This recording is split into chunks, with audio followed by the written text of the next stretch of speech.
I know we had talked about DOE, and I was visiting with somebody today about that. How you guys were out there in the mid 80s, what about 84, 85 at DOE Right. with, Yeah, we started, I want to say they opened up the range in 84, somewhere around there. And we started going out there shortly after that. They invited us out there. That was largely due to uh, the full-time instructors that was there then. Jack Jones, who was former state police. Well, Jack's state police through and through, always has been, always will be. Rick Hoffman, and those guys, and they invited us out there to get the training, officer survival, and then the team.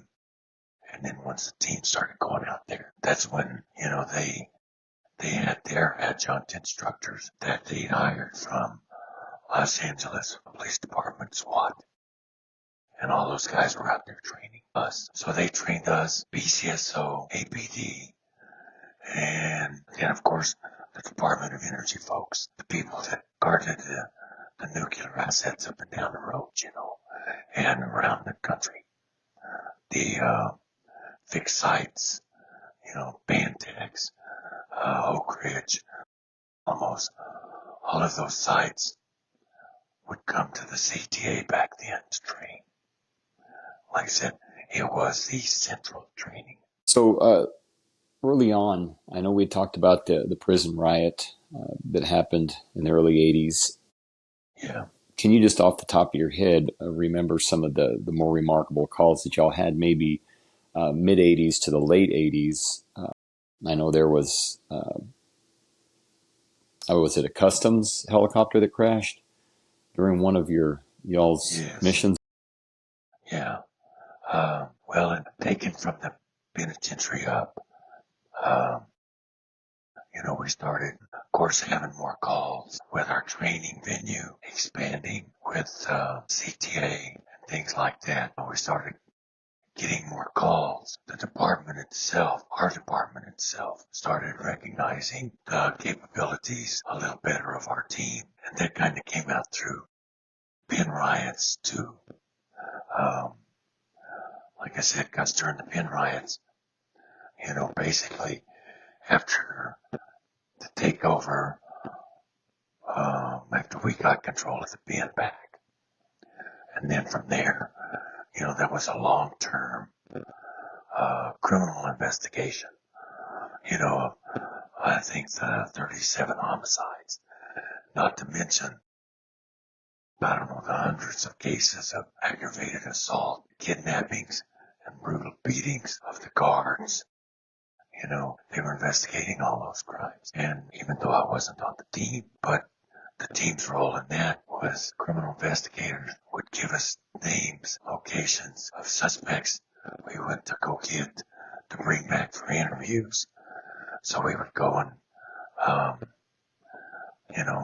find those guys, get them out of their cells.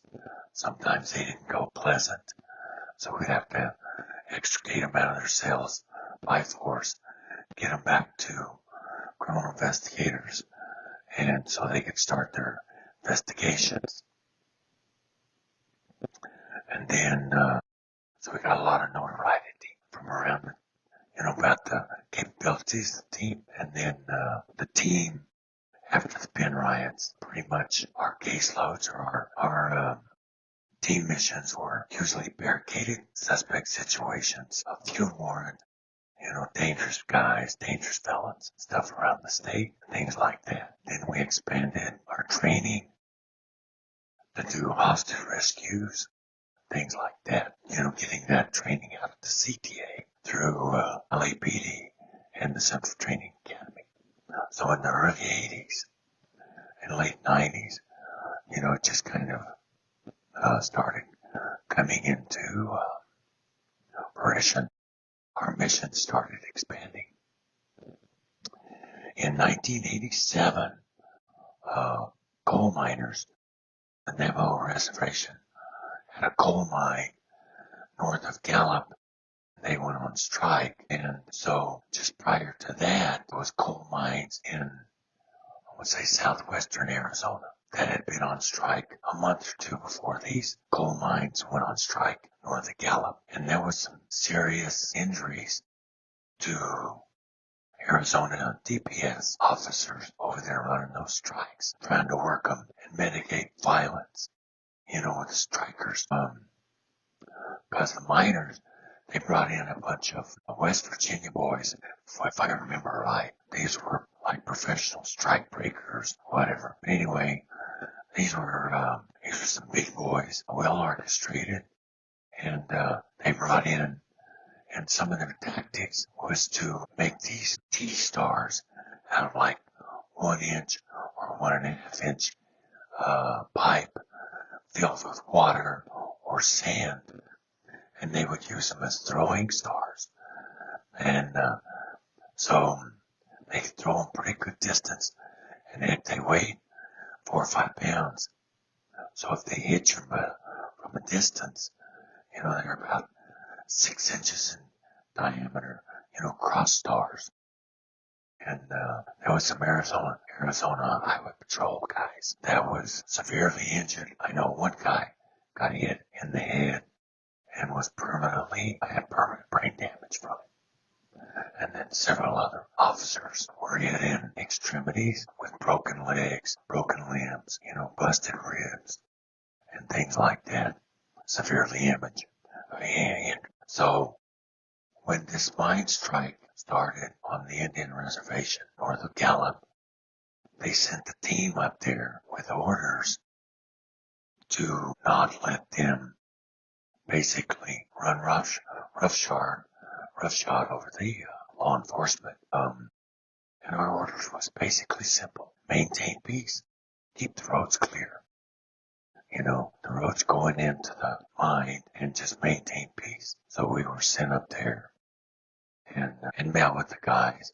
I remember we were still north-south team concept then. So I think MJ and Roy Lipetchi was running the negotiation with the mine strikers, and basically told them, this is our mission: peacekeeping, keep the roads clear, and everything will be fine.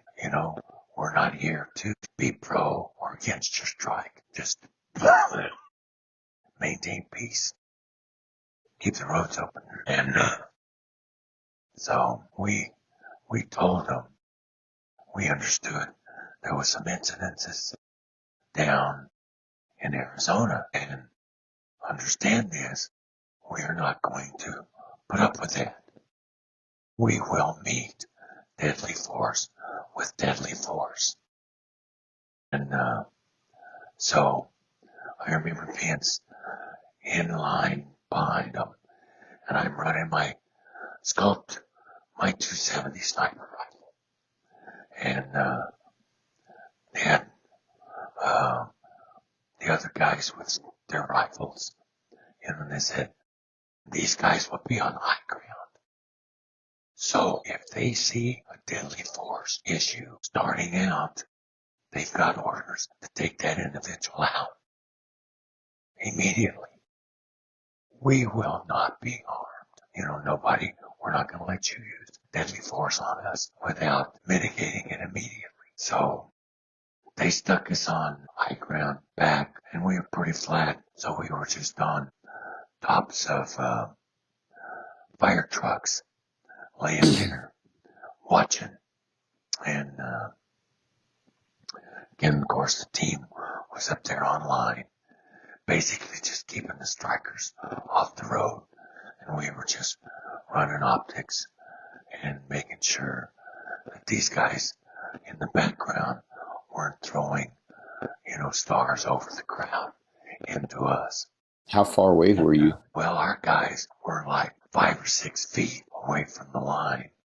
And then the mine strikers, a lot of the mine strikers, the Virginia boys, was behind the crowd of Indians, the main strikers. And they were trying to rabble rouse them, get them amped up to do all kinds of, stuff, chanting, no contract, no work. And that was fine. But they were trying to get them to push forward, sometimes to block the roads. And the team would get up there, and with our sticks and just get up there and hold them back. And for the most part, the Navajo was pretty much non-confrontational, and the West Virginia mine strikers would try to work their way through the line and try to intimidate us. I mean, these were some big boys. They were 6'6", 250. They were some hefty boys. But like we told them, you're not bringing anything up to the table that we're going to let you have. You're not getting away with any crimes. You're not getting away with, anybody getting hurt. We will meet action immediately to mitigate any of their offenses.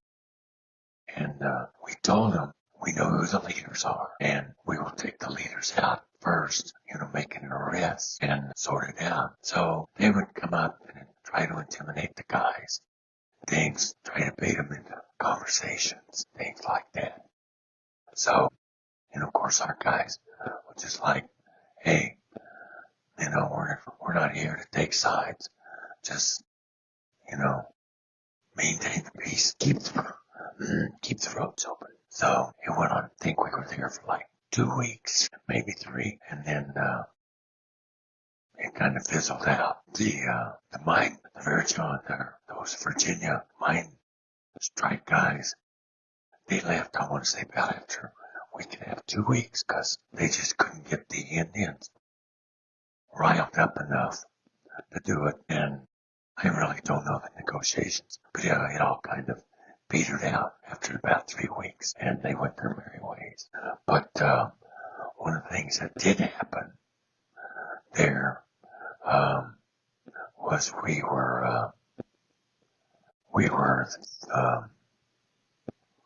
in Gallup, and I think it was right during the transition to where John Balderston and Pat Wood took over the team, and then we had day-night shift on the mine strikes. Anyway, there was a couple of instances that happened in Gallup where Gallup PD had barricaded suspect situations occur. They called out the team. We went over there and got the guys out safely, and so that took us 4 or 5 hours. But it was something that opened the eyes up kind of to the rest of the state. Our capabilities of being able to go in, set up a perimeter on armed barricaded suspect, and then get them out without minimal damage, minimal injury, and no officers hurt and no innocents hurt. So that kind of spurred that on. And so I'd been on the team for about 7 years, and immediately after the mine strikes, the team started going through a transition of trying to catch up with the rest of the country, of standardized firearms qualifications, standardized training schedules, standardized physical fitness course standards, both to get onto the team as a standard of application and a standard to maintain to stay on the team. And we went through that transition. And there were a lot of the older guys from the original team. These were older guys. And they were having trouble, accepting these qualifications to maintain, the physical standards. Because, they were big men. They were well trained, but, they weren't going to go out and run a mile and a half in, the 12 minutes that we established, or do, the 50 push-ups, the 50 sit-ups, the pull-ups, they weren't going to be able to maintain those. You did not want these men to get their hands on you. Right. You didn't want them shooting at you, and you didn't want them to get their hands on you, because they would make confetti out of you, tear you into little pieces.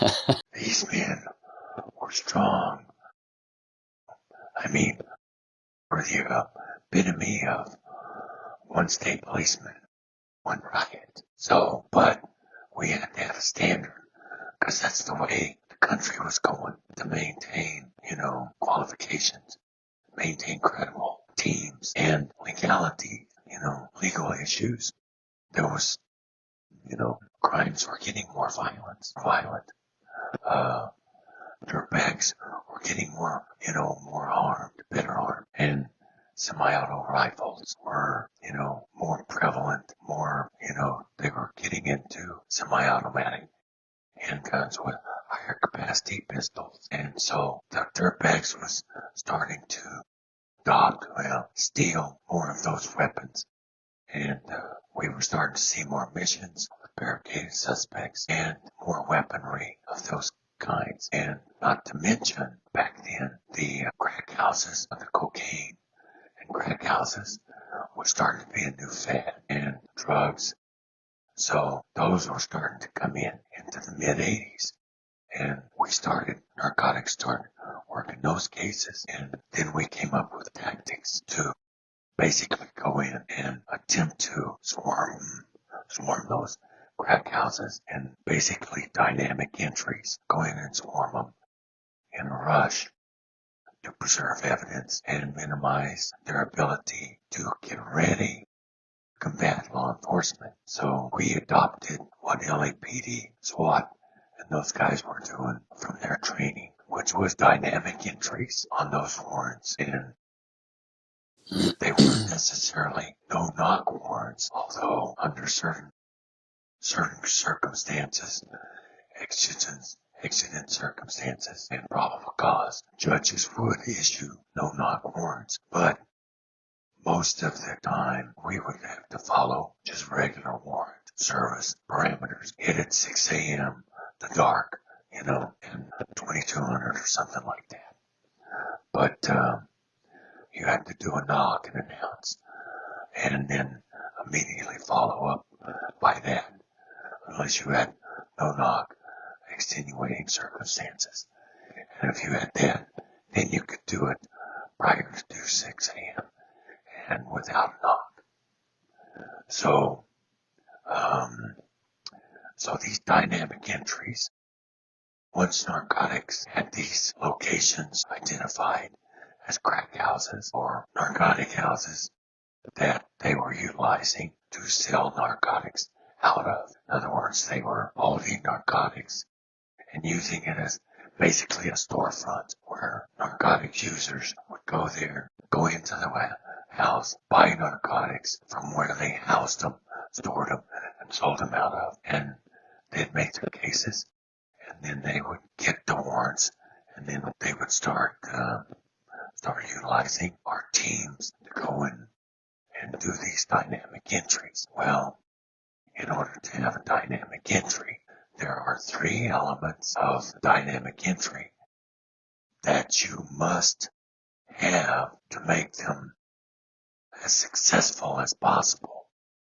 And those elements are 3 equal parts. The first one is surprise, the next one is speed, and the third one is violence of action. So without any one of these elements, or the loss of one of these elements, the chances of a successful warrant service becomes less, by meaning of the officers as well as civilian and the suspects being harmed starts going up. So you've got to maintain these 3 elements: surprise, speed, and violence of action. So surprise basically means get the location with as much of a surprise as possible. That means getting to the location undetected, in force, out of whatever vehicles you're in, up to the location. Make entry and maintain speed throughout the entire entry of the rest of the location, and get the service and the house or residence secured with as much speed as possible. And a decent sized residence an entry team of 8 to 10 guys could do this in less than a minute to 90 seconds. In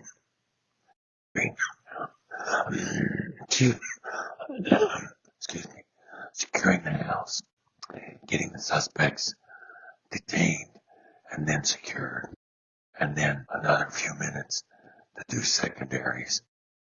And so within 20 minutes, 30 minutes, narcotics agents could come in. We'd have the suspects lined up, handcuffed, centralized in one area, secondary searches, and then from then on, it was up to narcotics agents to go through and do the search of the house for the evidence of the narcotics themselves and our security and inside and out. So it was pretty manpower intensive. And that's where, when we started working with the other teams with APD and BCSO, that it became a necessity. Our team back then was 16 strong. That's all the department had money for us to feed, to outfit and train, even though we had allotment for 22. We just couldn't maintain more than 16 financially, just didn't have the budget for it. APD had a full man team of 10, and their team was full time. BCSO had a part-time team of 10, and I think sometimes they were full-time, and I think they tried that for a while. But I think budgetary constraints, if I remember right, sent them back to part-time too, and so we'd work with them. So doing those dynamic entries, were you all at the time just limited to using your battering rams and the Halligan and the sledge? Well, at first, I think the first few raids that we did by ourselves before we started integrating with APD and BCSO, we did not have battering rams. We were using 16-pound sledgehammers and shoot pry bars and crowbars and things like that. Finally, I'm trying to think. Some guys came up with Halligan tools from a fire department that had basically discarding their old ones, and they give us 2 of those because they got new ones. So we're using their hand-me-downs. We probably still got those You probably after still you do. left. Yeah. Oh yeah, they were there when I left. And then, of course, after going to CTA and working with their tools, and we were looking at, their battering rams. I remember Leo Martinez made a battering ram, and it was quite cumbersome, but he made us one, and we used that for a while. And then finally, I think APD give us 1 or 2 of their hand-me-downs of battering rams. We were using those, and then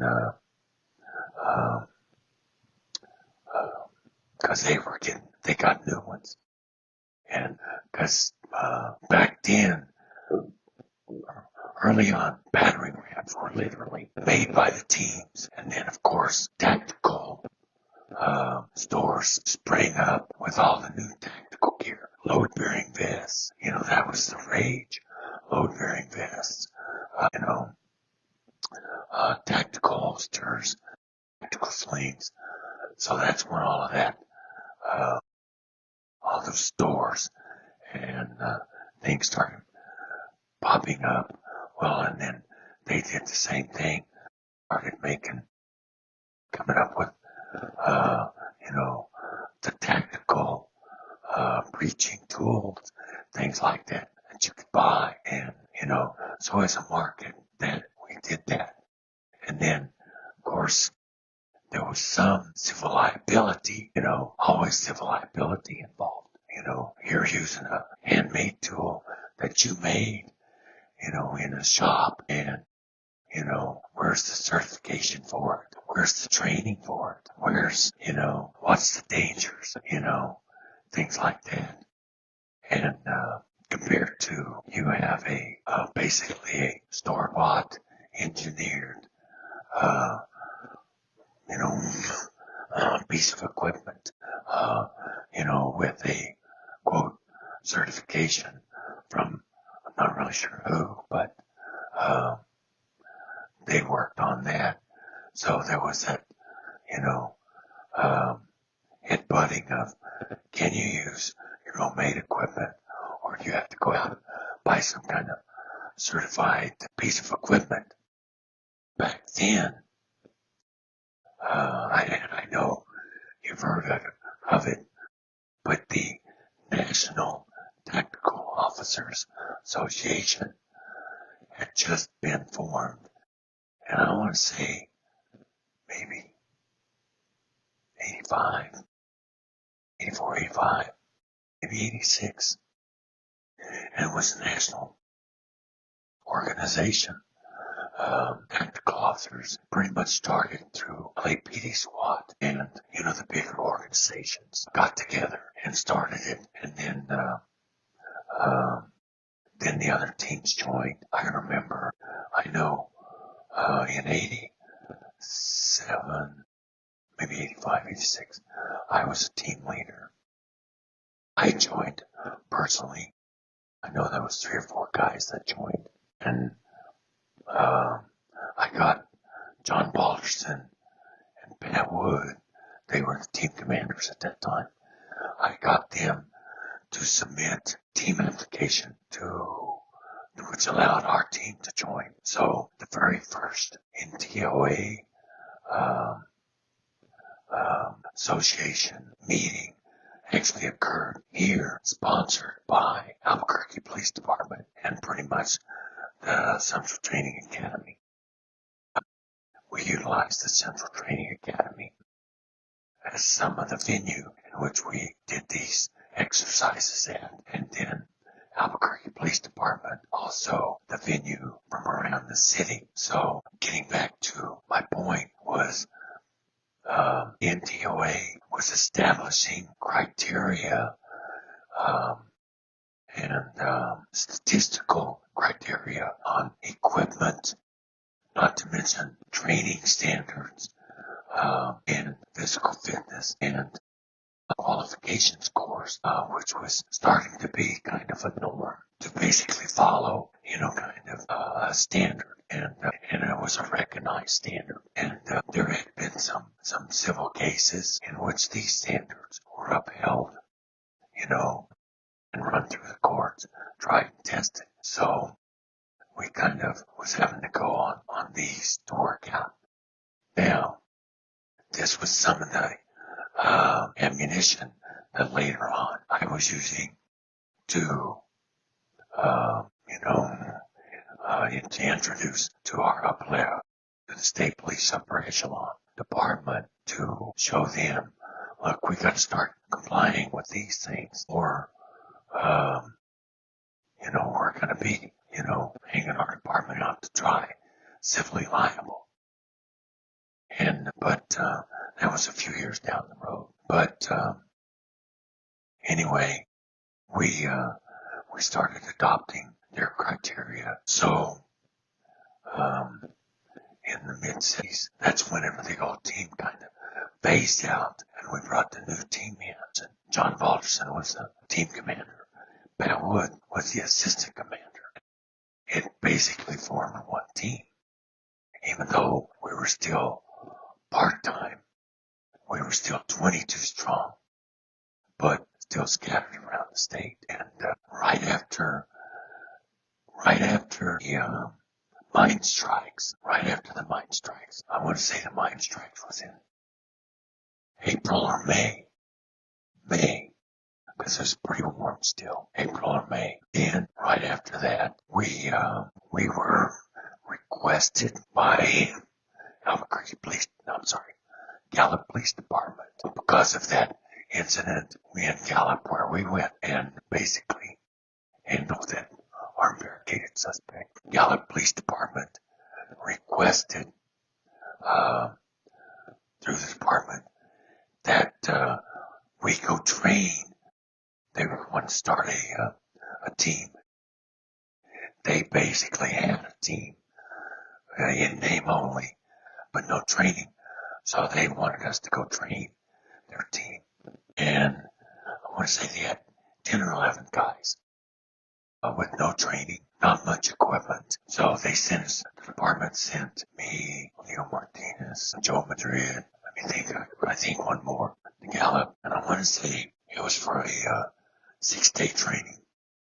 And we basically were gonna, model this training school out of back then what was the central of the CTA's basic SWAT school, basically an introduction into SWAT training, with the exception of we wanted to see where they were on their firearms. So when we went over there, their firearms handling was mediocre to poor, especially for a team.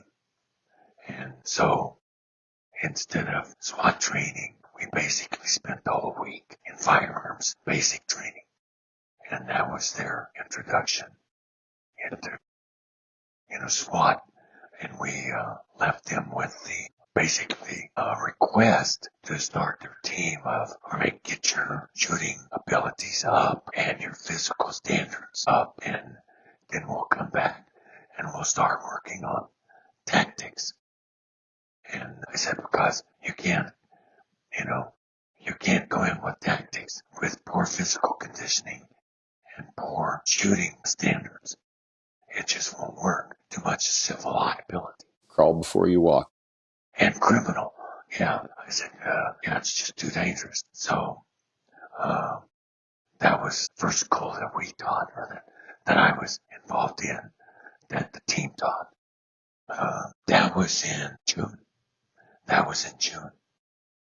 Then in July 1987, there was a pen escape at the state penitentiary, to which I want to say 11 inmates escaped from the penitentiary.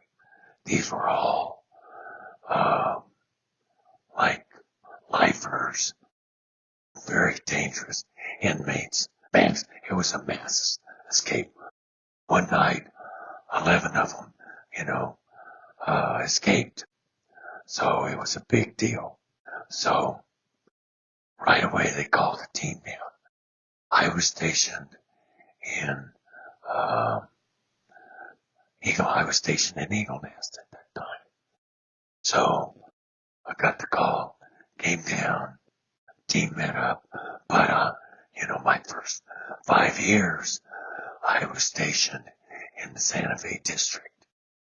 So I was very familiar with the Santa Fe district. I'd been promoted to the team as a team leader at that time. So I was a team leader because I'd worked my way up from the range, entry guy, perimeter guy, sniper, all three of those, and then team leader. But I was still, as a team leader, entry guy, sniper guy, perimeter guy. You did everything. That's the way it was throughout my tenure. Everybody did everything. Nobody specialized. Just says, oh no, this is my job and that's all I do. No, everybody did everything. So we were up there, and I want to say it was right at 3 weeks. And so our mission on this 3 weeks was to locate these 11 inmates as quick as possible. Now, the rest of the state police, just like the penitentiary riot, they were bringing in units from everywhere, all around the state. Hobbs, Las Cruces, Gallup, all the corners, everywhere, bringing them in, because we had to button down Santa Fe as quick as we could. So we had big roadblocks between Albuquerque and Santa Fe. Roadblocks on 285 south, around Klein's Corners. Roadblocks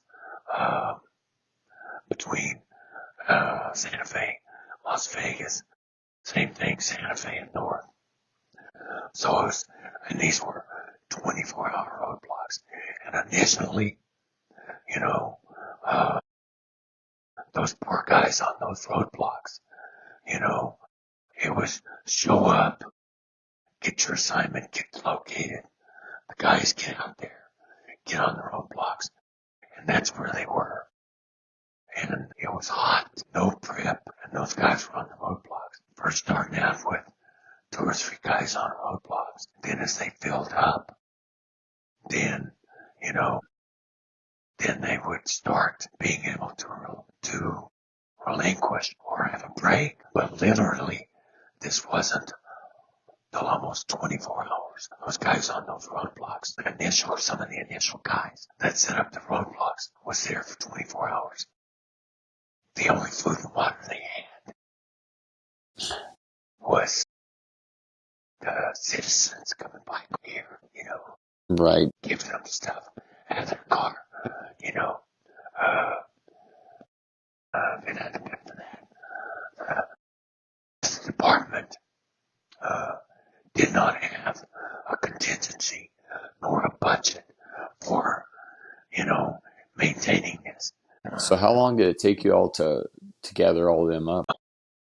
Well, let me think. There was a few rounded up within a couple of weeks, and these were basically inmates. There was a certain corps, I want to say there was like a group of 4 inmates, and they were the ringleaders, 4 or 5. Those guys were gone from the Santa Fe area, if I remember right, within like 12 hours. They were the ringleaders, so they had everything worked out. Those guys stuck together, and they had an exit plan, and they were gone pretty much early on. The rest of those guys, I want to say the 7 other guys, they just kind of scattered out in Santa Fe, and they were picked up here and there from good investigation from criminal tips leading to, their capture from, rewards and Crime Stopper tips, things like that. But so Santa Fe was buttoned down pretty good, and our team was basically, criminal would get notification of, okay, they're possibly here. So they would get warrants. We would go set up on the house while they're getting warrants, surround the house, secure perimeter, get the warrant. Then we would go and make announcements and make entries on this, because a lot of times it would be bullhorns, things like that. And then this was before we had much equipment. We didn't have,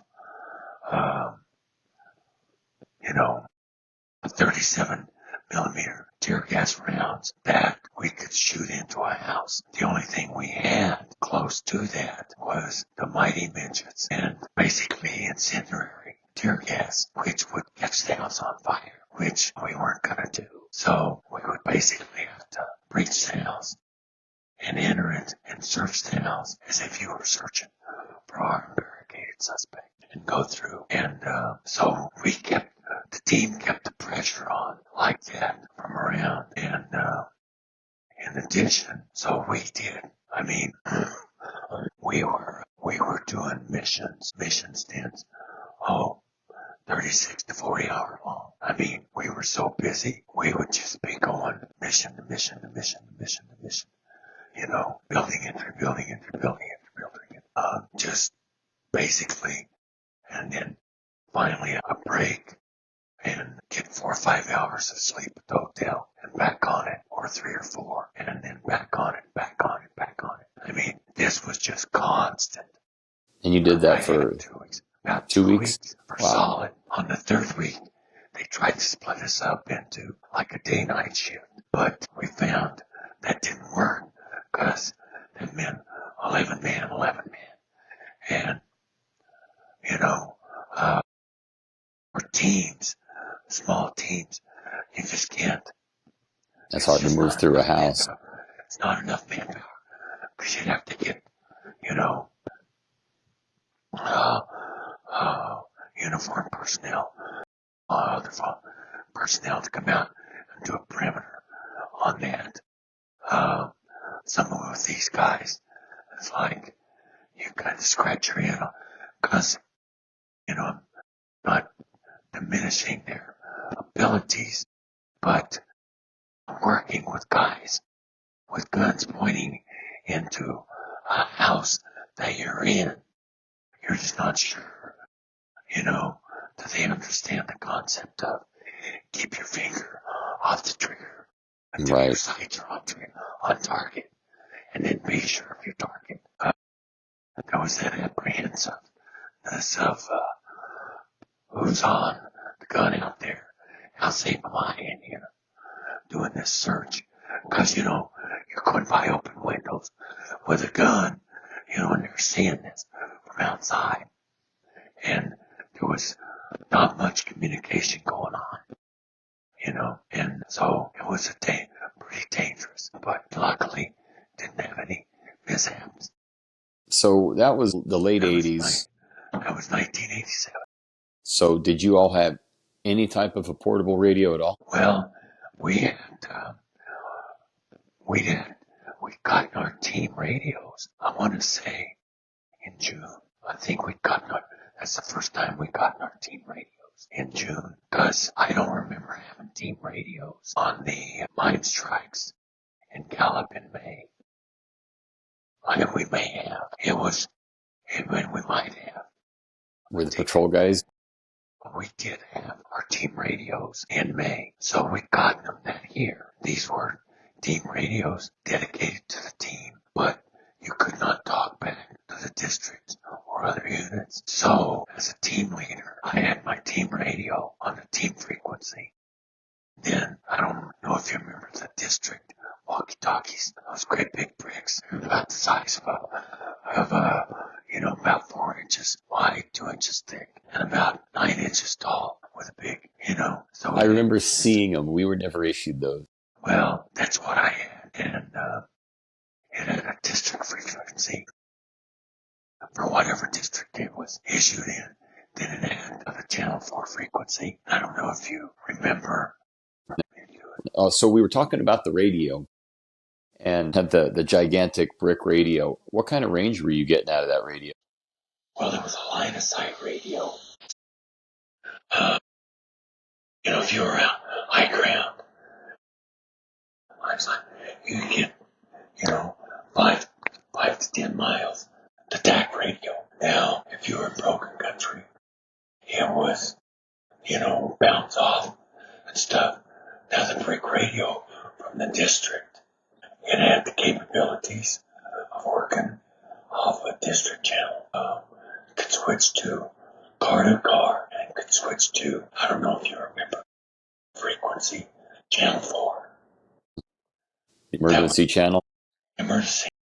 Oh, could switch to channel 4 off that brick radio, portable, that I had.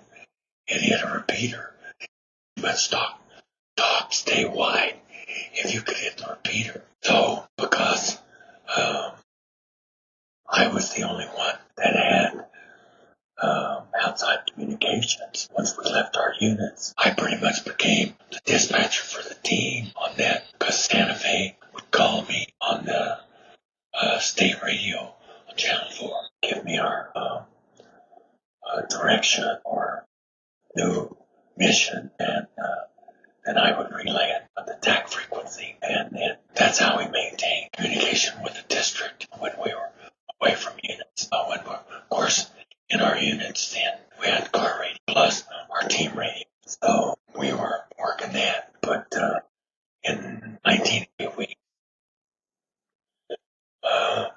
the team, we were so in addition to all of the building entries in town, in conjunction with, because Santa Fe PD had a team, they were doing their city too.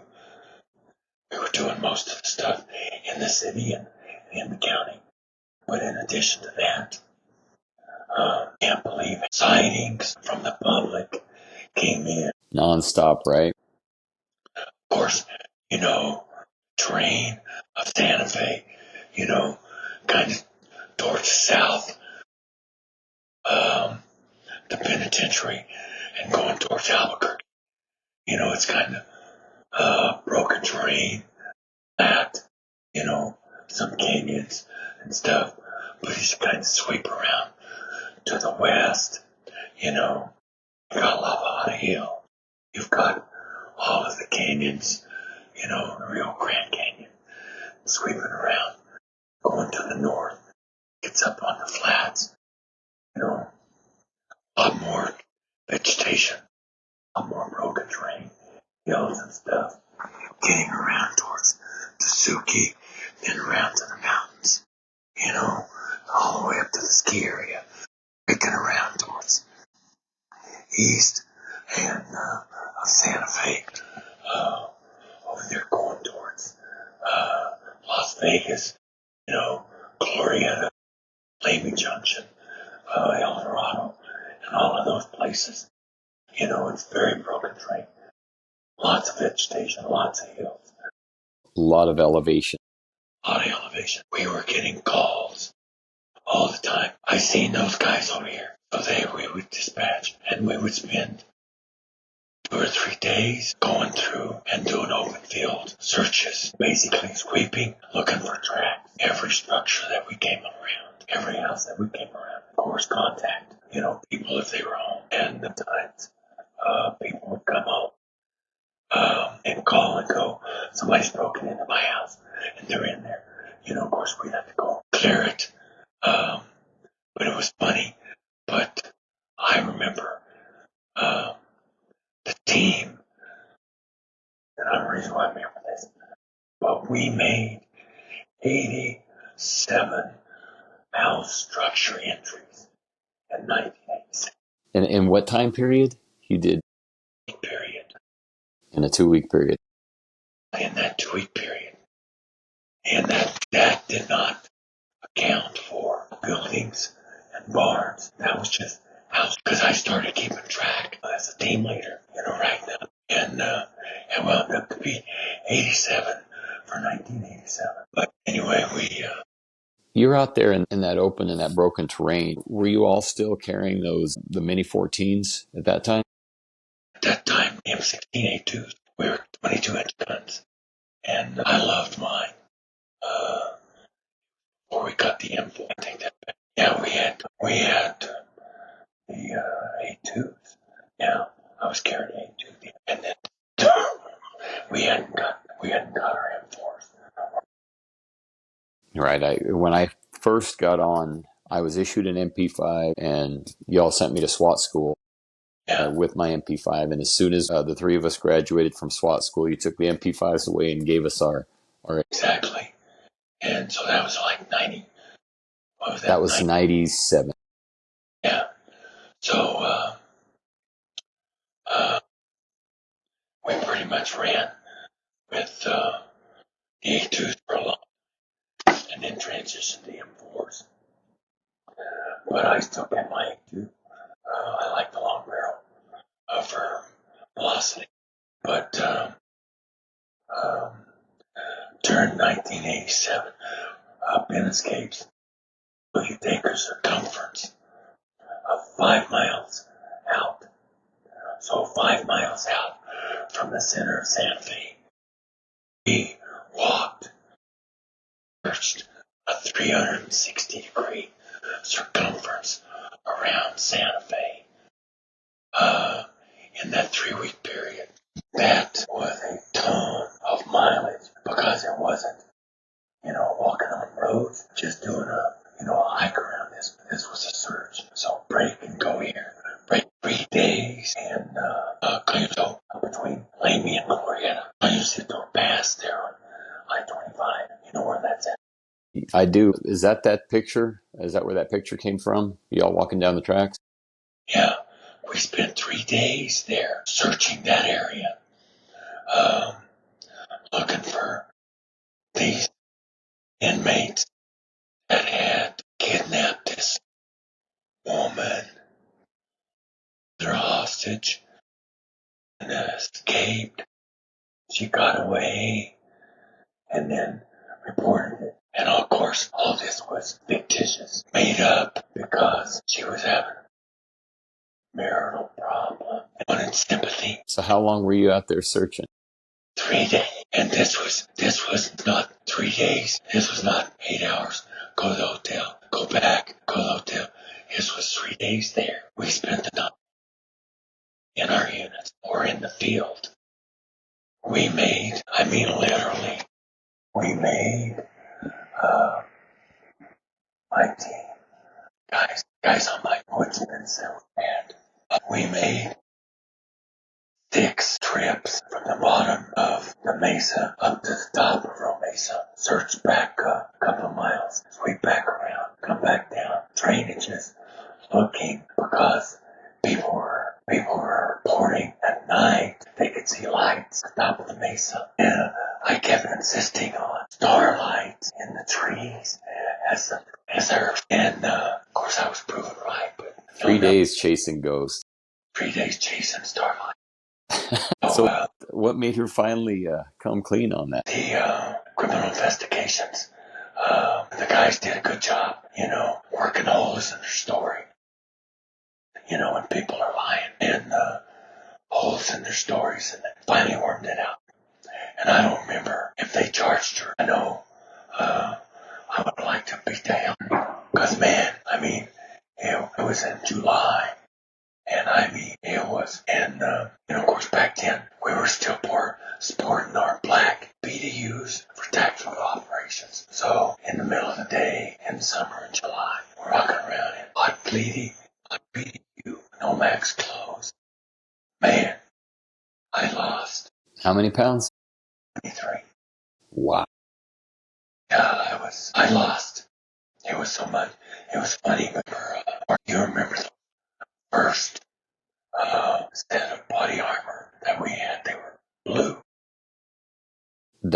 I remember seeing pictures of them, but we never got issued those. Heavy. They were pretty much almost like Vietnam era. Like a flak jacket? But this was no level 2 plastic armor. You had a plate, which was, a 1-inch thick ceramic plate by about 1 inches wide, 9 inches long. Really heavy, that you could put in on the back. But they were very heavy, very hot.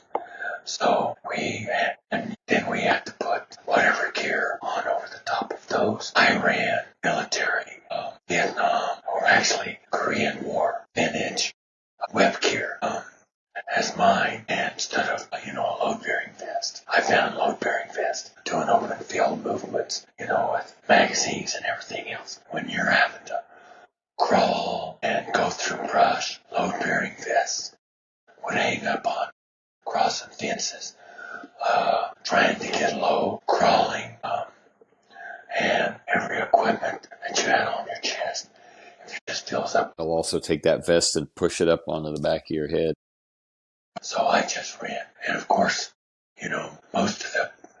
most of the older guys, that's what we were using, and we're like, this is what works. And throughout till I retired from the team, that's what I used during open field movements, as well as stand-up warrant service. I use those because it trimmed down my chest, and it worked for me. So all those hot whiz-bang, expensive load-bearing vests, I wore maybe 2 or 3 times, and then didn't wear it that often. But getting back to that 87 pin escape, then the team got a little bit more notoriety from the rest of the state on our capabilities, on what we could do. We did some missions out in Pecos on areas that, came in, confidential informants. Go out here and check this. And I remember going out there, and we didn't have warrants. So basically, we were sneaking in as a recon unit to go in and observe these locations from a distance to get intelligence, enough probable cause to get warrants on these locations, So me, Leo Martinez, C, Madrid, and Nellis. Anyway, we went out there in undercover vehicles and parked in the Forest Service and then navigated our way to these locations, snuck in, and by then we were now sporting green camouflage. Convinced them to let us go into green camouflage because we were doing so much in the broken terrain area. So then we were doing that. We had night vision, but we didn't have night vision mounted.